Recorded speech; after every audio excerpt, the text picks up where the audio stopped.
At hindi, si Secretary Ida po ang maaaring sumagot sa iba pang mga tanong.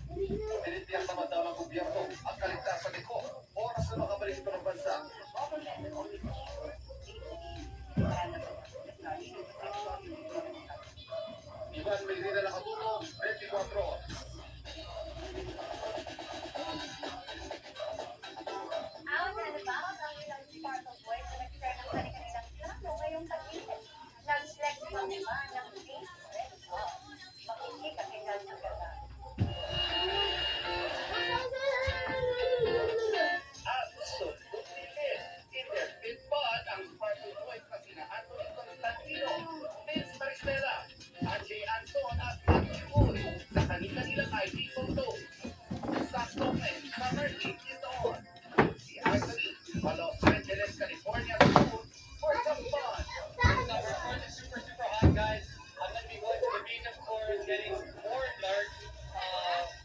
Working out. I have the LA trip planned to do. Beach trip din ang gustong gawin ni Matthew ngayong tag-init. Plano magdagat, since hindi pa ako nakapagdagat. Or mapawis naman kay Vince na abala sa kanyang upcoming race. Secretary Star, ikaw. I'm gonna compete in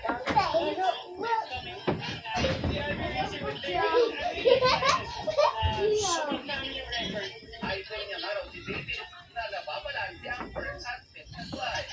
Gaya ni Vince, hindi rin sa beach ang summer plans ni Andre. Hiking with friends.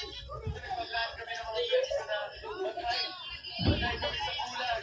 So, para may iba naman. But breakers mo, dahil nasa-summer din ng apat ang upcoming Sparkle Run at May 13 sa Quirino Grandstand. Open na ang registration para sa mga gusto makita-ko sa inyong paboritong stars. Guys, this is a Sparkle Run. Make sure you guys are there. I'll see you guys there. Kaya pagdalas ang pinag-shopping sa atin eh. Tutukan sa atin si Vice President Sara Duterte. Awag na ng House Committee on Justice. Bago ang inaasahan at talakay bukas na muli. Hindi ay paliwanag kaya mo ng lise. Naglasisi kayo ng Lenny Robert. Kung sinito raw na hindi tatakbo para sa national possession sa eleksyon 2028. Yan ang iba pang mga balita. Dapat pabalik daw. Galing di ba ang oras?